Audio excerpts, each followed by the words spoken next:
Chris Lovell here with another edition of Pirate Talk. Chip Darden, my guest, as always. Colton Coons taking care of us behind the camera, as usual. And thank you to Gene Messer Ford Lincoln for being a part of these shows. I feel like in some ways it's been a long time since I've talked to Coach Darden, and yet it was just last week. But I just feel like a lot has happened.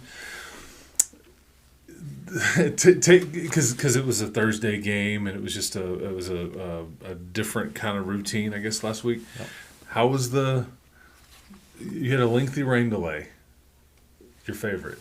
You got the result you wanted, but just kind of take me through the travel, and then you sit there and you just kick it off, and everybody's like, hey, never mind, and you're probably going, what have we done? Yeah. I mean, take me through what you were thinking. Yeah, that was a weird dynamic, and I think had you known there's going to be lightning that quick, you probably just delay the start. That way you don't have to warm it up.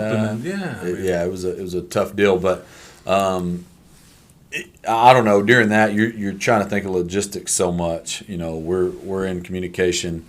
Me and Coach Cat with their athletic director / assistant superintendent and their head coach. We're just kind of trying to see options and go, okay, here's what it looks like. Future radar looks like this. That didn't look good. We got a window.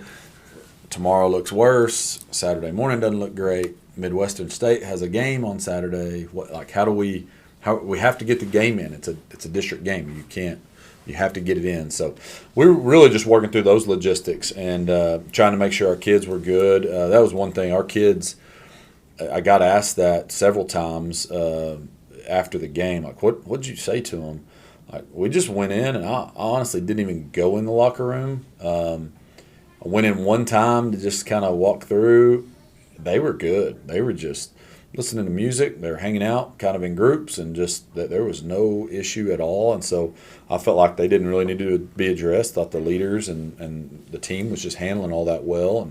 And But that's it. Like, you're just trying to think of logistics and go through. And then, the way we started the game, they scored in a minute and a half. And so it was a pretty long rain delay for Coach Reed, our defensive coordinator. He wasn't the happiest, and I wasn't the happiest. And it was probably good that it wasn't like a 30-minute, because we probably were about to have all these changes, and we might have come out there and run a whole new defense. Who knows? But as it went on, we kind of relaxed and made some little tweaks that we felt good about. But no, that was because are you a radar? Are you doing the okay, well, there's another one. Another. Are you watching it like the minutia of it all, or are you somebody's filling you in? A little bit of both. Okay. I'm a weather guy. We've talked about it, yes. So I'm looking at it and looking into it. But it's all the home team is in charge of the official lightning stuff, like when we're getting delayed, when we get to go back. So their trainer when it resets. Yeah, and there's the UIL rules are a little bit vague on it. 8 miles is would that be the maximum or the minimum? Like within 8 miles for sure, but then some have local policy that's 10 miles. So like Wichita Falls was on a 10 mile, and so anyway, he's telling us, all right, 14 minutes, so we can be back out to warm up, and then he kind of wave you over. We had another one, and so a little bit of both on that, but just part of it. Safety matters, and sure. I don't want to fight lightning. Yeah, we didn't want to drive back the next day, but I'd much rather drive back the next day than a serious incident happen, obviously. Sure. So anyway, I just thought our kids handled it great. That's what was good about it. They just were relaxed, and then when it was time to go back in, they were pumped up. I didn't have to give another pregame speech. They were ready to roll. Some would have handled it opposite of what you did. You sound like you were just kind of like, hey, man, I left them alone and I trust them. And is that because of who you think they are? Yeah. Or just is this something you've kind of learned? Because some people have been there like redoing the whole week of practice on a whiteboard. Right. Here's what they showed. Like, guys, remember this? We talked about this. I mean, you would have been wanting to get it all in. I mean, you kind of... Yeah, and I think it just depends. I think it could happen in 3 weeks, and maybe I feel a little bit different about it. But and there was a little tweak. We thought a couple little things that we did defensively that were easy fixes that we go in there and draw up to a couple kids real quick. But they were handling it well. Team was mature. So There's a couple things I want to get into here with you that you go back and forth with them in the first half. But what you did do that I think really probably allowed you to win the game where the separation came was the middle eight. Yep. In the first half, beginning of the second half, you score each time. You took advantage of, scoring right at the end of the half and then getting the ball and doing some damage right at the beginning of the second half. And that you start to separate a little bit, and then you kind of managed it from then on because they're just chasing. But then two, I wanted to ask you, because of the weather, the halftime was very short. Yeah. And does it allow you to win the middle eight when it's like you just kept momentum? There was no like reset, everybody go cool off, and you just kind of, it's like an in between quarters thing. As coaches, I love it. I mean, obviously you want the rest. You need a little bit. Probably you'd want a little bit more just to recoup and catch your breath. But in general, I think sometimes we can overthink halftime. You can make adjustments and all that stuff, but. It was pretty nice, and since we did have momentum, I did think that was in our favor. That we just went right back out there 5 minutes and let's roll, and didn't even leave the field. But I think that could go either way too. Like you can have a shorter one that it doesn't go your way, and you go, man, if we were just a little more rested, we would have. Oh sure. So I don't know that necessarily played into it or not, but it was different for sure. I had to remind our coaches up top, hey, remember, y'all aren't coming down here at halftime. We're all in a routine of here's how we do it, and we load up these iPads and we go, and didn't have to do any of that. So. It's a commercial break. It was a 5-minute halftime. Literally, it felt like it was an in between quarters. Is all it was. It's just. But I thought when you're kind of rolling, you're like, this is great. Yeah, let's absolutely. just keep the foot on the gas. Absolutely. So you have a couple things happen in this game. We'll talk about senior night a little bit too, but you have a quarterback that sets a record. You have a running back that I think put up 4 touchdowns on the ground. The flip side is you mentioned, because I heard you say after the game, I don't want the last 4 minutes to taint the defensive performance, but you do hold them to under 40 yards rushing as a team. Mm-hmm. They threw it some, which is what they do. But pick one of those that you want to get to, whether it be Ryan or Deuce or your defense or whatever, and we'll attack those accordingly. Can I get to all 3? Or? Well, yeah, absolutely. You go first. And I was going to say this on your previous question about our defense and about us stretching the lead out. It went back and forth, but we came out of the rain delay. We went and scored, long drive, and then we got to stop immediately.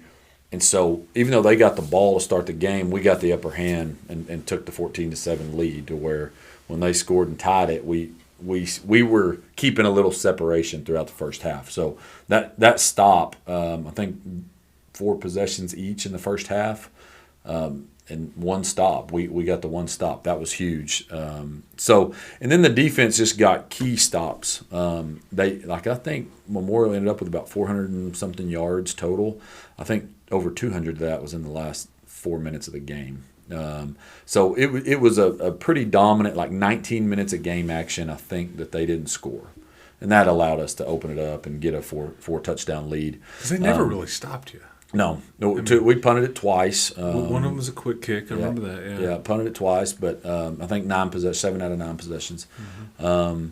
But Ryan, we were hoping Ryan, he needed 100 yards to break the all-time passing yards record. This is Jarrett Dagey. Jarrett Dagey held that, and Ryan broke that, and just proud of him. He's been one of the best quarterbacks and just one of the best players to ever come through Lubbock Cooper High School, and it's those awards and that stuff. He probably doesn't care about it. I just think it's always neat when somebody that has been such a big part of our program and such a good leader for our program. I always think it's great when we get to put them on the record board, that they get to be up there, and something like that, a career yardage.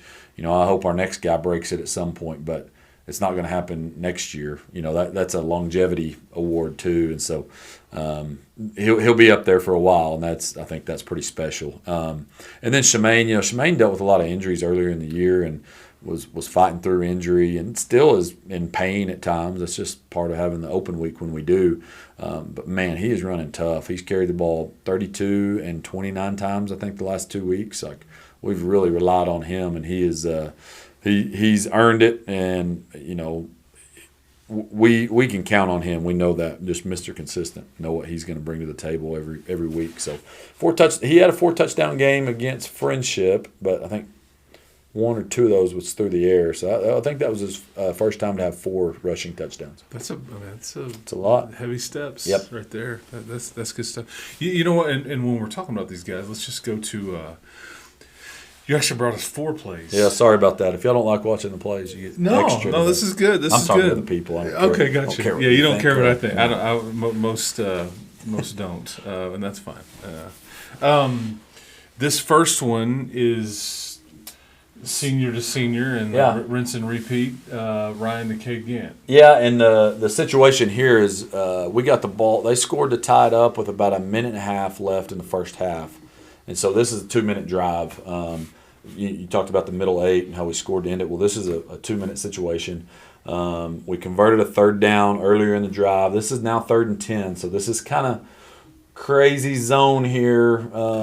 We're into the wind, so we're probably not field goal range yet. So probably 4-down territory, but you can go ahead and roll it. There's a couple things I want to point out. One, just Ryan, the pocket awareness, that's just pretty impressive, and you can show that one more time. How steps up and he's not freaking out. Right, he's just stepping up with his eyes downfield. I think initially he's probably stepping up to run it, but his eyes stay downfield. He's got a lot of options here. And I'll show you why that option with Deuce was probably hard for him to get to. Okay. So you can go back to the top. Just the pass protection is really good here. If you watch Wyatt Schaaf, the left guard, and Peyton Duncan, all of them, but you watch Wyatt with a delayed blitz happening, and Wyatt's able to come off and really decleats that guy. But man, that is a great pocket. We can throw it to a lot of guys. So I think that late blitz is hard for Ryan to see there, but we've got options. Him stepping up in the pocket, just great protection. And this is, I think, about 25, 30 seconds left in the half. So we knew we were getting the ball coming out of half. So just a great way to end the half, obviously. And just it's players over plays. And 14 and 11, they can make some plays. I know that. So the next one. Well, this is okay. So this is a defensive sack, a stop on a 4th down. Yeah. So we're now in the second half, and the situation. I think we've got a 14-point lead here. So we get them to 4th down, 4th and 7. They've been pretty good. This is their due. They moved him around really good. Number 2, they put him in trips at all different spots. They did a good job with him. I thought Coach Reed did a good job of putting linebackers up some, even when they weren't blitzing. It allowed us some one-on-one and pass rush. Some things I want to point out with it, if you'll go back to the start, Colton. Jackson Turnbow here on the edge, he's this defensive end. He's not going to get anything on the stat sheet on this play, but he really forces on this rollout. He does a great job of forcing the quarterback to stop his feet, and now it allows the backside. We got Travis Esparza and Sione Vaya coming on the backside, but Turnbow really makes that play because he makes him cut back, and also our coverage. And our coverage has gotten some criticism at times throughout the years, but we covered really well, and just a great job. Travis comes in, plays mostly offense, but he just plays really hard, and then we turn around and score, I think, about 3 plays later to take a 3-touchdown lead. So just a huge, huge moment in the game. Yeah, just a really good job right there by Jackson Turnbow. Turns it back in. Yeah, nowhere to go with the ball. This next play, I remember when I'm watching this game, and I knew probably the wide view on this next one. But I knew this is one you were going to peg because it is everything that you're kind of trying to highlight in this. Yep. But it was also, it's literally a 6-point play. Yep. I mean, if it's not really, maybe 14. Okay, yeah, that too. Okay. Yeah, so kick off, and you'll see here once we roll it, a great kick by Javi Serta, and then we've really got him bottled up exactly how we want to. We're in a great spot. We've really forced them to about a quarter of the field over here. We've got him wrapped up. We've got 4 guys around him. Somehow he gets out of it. I mean, it was amazing. Yeah. And then Kobe Jimenez, just an all-out effort play. saves a touchdown. And if you'll see where Kobe is lined up initially, you can go almost back to the top if you want. Kobe's here. Like Kobe's as far from the ball as you can be on that, all the way on the far right side. And so, again, our kickoff team does a great job. We're going to tackle better. I think we've tackled well on this all year and just didn't on this one. But Kobe could have easily given up. He might not have made the play when he lays out, but, I mean, it's a shoestring. They go 4 and out at this point, and they don't get any points out of this drive. We go score again. So he's going to walk into the end zone. Yeah, that's an easy touchdown if he didn't make that play. So we talk about it a lot, that you play with effort not because you know you're going to make the play. You play with effort because that's what you do. But then when you're able to make a play like this, it's a game changer. And the next one, we've talked about him a bit, but it's deflating for an opponent when you can run it when they know what's happening, you know what's happening, and you're just trying to get to the end, and this sums all that up. Yeah, and that was the big thing here that I wanted to point out. When it's 3rd and 4, right now I think there's a minute 51 maybe on the clock, something like, or a minute 41, I can't remember what it was, right around a minute and a half. And so we know we get a first down, we're taking a knee. If we don't get a first down, we're a little bit in no man's land, but probably going to punt it and make them drive the field in 10 or 15 seconds, but play the game. But when everybody here, and if you looked early in the game, I mean, these two guys, that's not where they're going to initially line up. But because of the situation, I mean, you've got a 9-man box right there on this set. Everybody in the stadium knows we're going to run it. And when we're able to block them up like our O-line does right there, and then Deuce with a great cut, you know, that's just pretty, like you said, deflating. But that's pretty satisfying on our end where, man, we're coming out of a timeout and we're saying, let's put it in y'all's hands, O-line, to go win the game. And then you do. That's pretty sweet and a pretty good way to end it. And you can see the excitement. I was going to point that out. You can go to that. I know Jashawn's one of them, and then we call him Old Man Turnbow.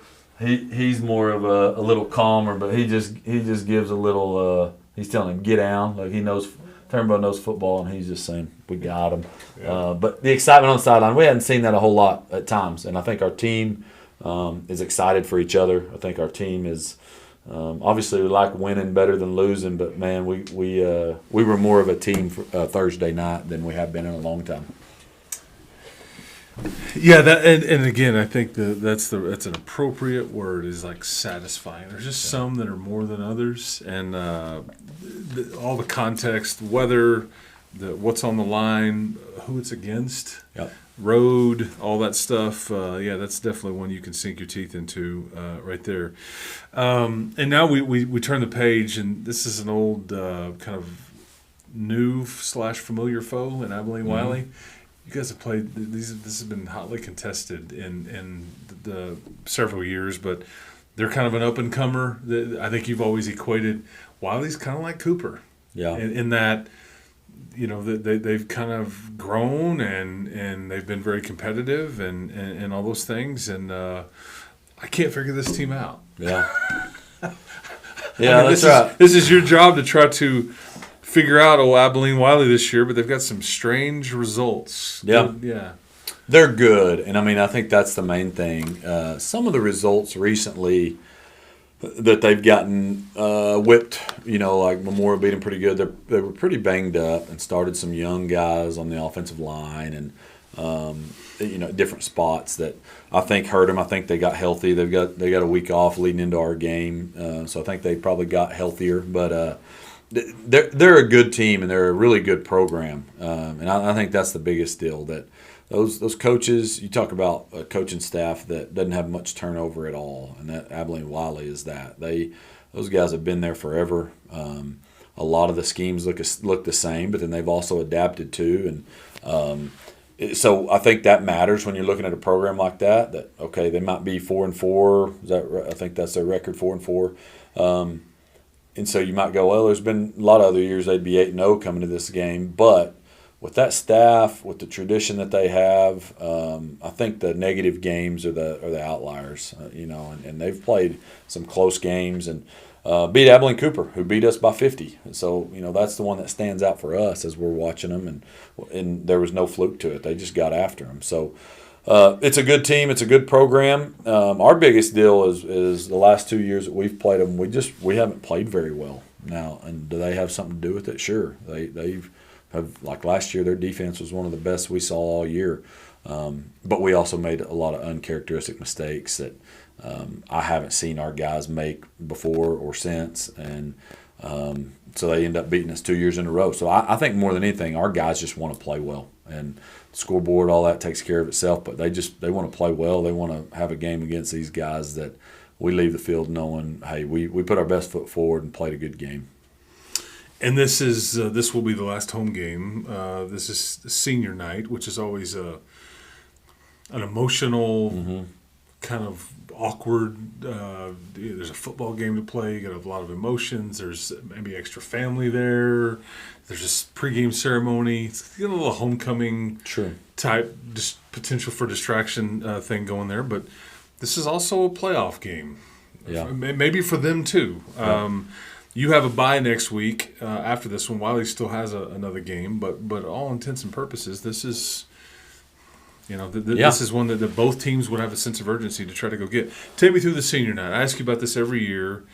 You try to not make it as too big of a deal about it, but you try to honor it, and then also there's a game to play. Yeah, that's the thing. Like we want it to be special for the seniors. We want to do things where their family remembers it and it honors them and just really honors their contribution to our school and our program. These guys have had it tough. I mean, and I say tough. They probably wouldn't do anything different with their journey, but being the first group that got split up with Liberty opening up, I think that was a challenge for them. That you play freshman football with a whole bunch of guys that then when you turn into sophomores, half or maybe with this group, maybe a little less than half, aren't there anymore. And that's just a weird dynamic that they had to work through. So kind of extra special with this group on that. But, yeah, we want to honor them. But I think their goal, we had a long meeting with them on Monday, and their big goal is they want to leave senior night with a positive,